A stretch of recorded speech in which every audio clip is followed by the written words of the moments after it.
આપણે મોરબી જિલ્લો અને સુરેન્દ્રનગર જિલ્લો મળી અને આ બંધારણ કરે, જેથી કરી આપણે સગાવાલામાં આપણે મોટાભાગે સુરેન્દ્રનગર જિલ્લો અને મોરબી જિલ્લાની અંદર આપણે જોડાયેલા છીએ. તો આ બે જિલ્લા મળી અને બંધારણ નક્કી કરે અને એ બંધારણ કરવું સહેલું છે મિત્રો. બંધારણ કરવું સહેલું છે પણ બંધારણનું પાલન કરવું બહુ અઘરું છે.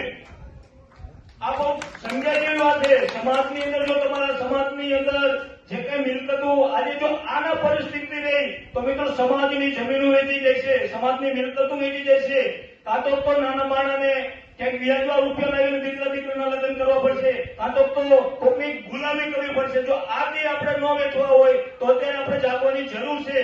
એટલે બધાને હું આહવાન કરું છું કે આ બંધારણની અંદર સૌ જોડાઓ.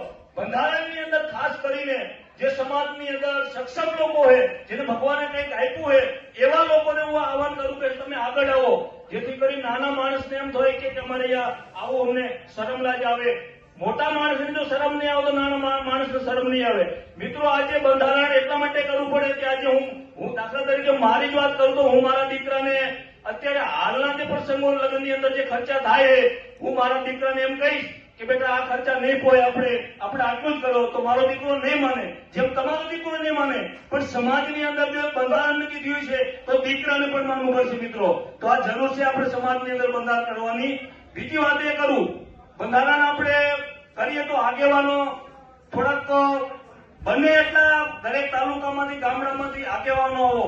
આ એક ખરેખર એક પુણ્યનું કામ છે કે આજે આપણે બંધારણ કરશું ને તો એ બંધારણ વર્ષો પછી આપણને ખરેખર સમાજના નાના નાના લોકોને સરળ પડશે. એમ એક બીજી વાત એ કરું કે બંધારણ આપણે કરવું જ છે તો દરેક ગામની અંદર આ વાત પહોંચાડે. એક સમાજથી એક પત્રિકા છપાવવામાં આવે, ગામની અંદર દરેક અટક હોય જે આપણી સમાજમાં અલગ અલગ અટકના જે રહેતા હોય એ દરેક આગેવાનોના એ પત્રિકાની અંદર 2-5 જણા આગેવાનોની સાઇન લે અને સાઇનની આજીવન એ પત્રિકાની અંદર આપણી જે બુક છપાય, જે બંધારણ જયારે નક્કી થાય અને એ બુક છપાય એની અંદર પણ એ પત્રિકા લે, જેથી કોઈ આગેવાનોને કાંઈ હવે કોઈ ન કહે કે તમે એકલા આ બંધારણ કરી દીધું કે અમે આ બંધારણમાં નતા. આ ખાસ એ કરવા જેવું છે, આપણે ધ્યાન મૂકવું.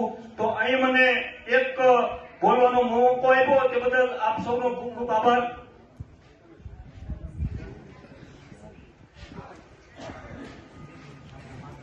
તો બીજા આપણા સમાજના ઘણા બધા આગેવાનો છે, આગેવાનો આપણી સમક્ષ વાત મૂકશે અને બસ 2 હાથ જોડીને નમ્ર વિનંતી કરું કે આ વાતને વધુમાં વધુ દરેક ગામ સુધી પહોંચાડો અને સમાજના જે સક્ષમ આગેવાનો એ આગળ આવો. બસ વસ્તુ જય.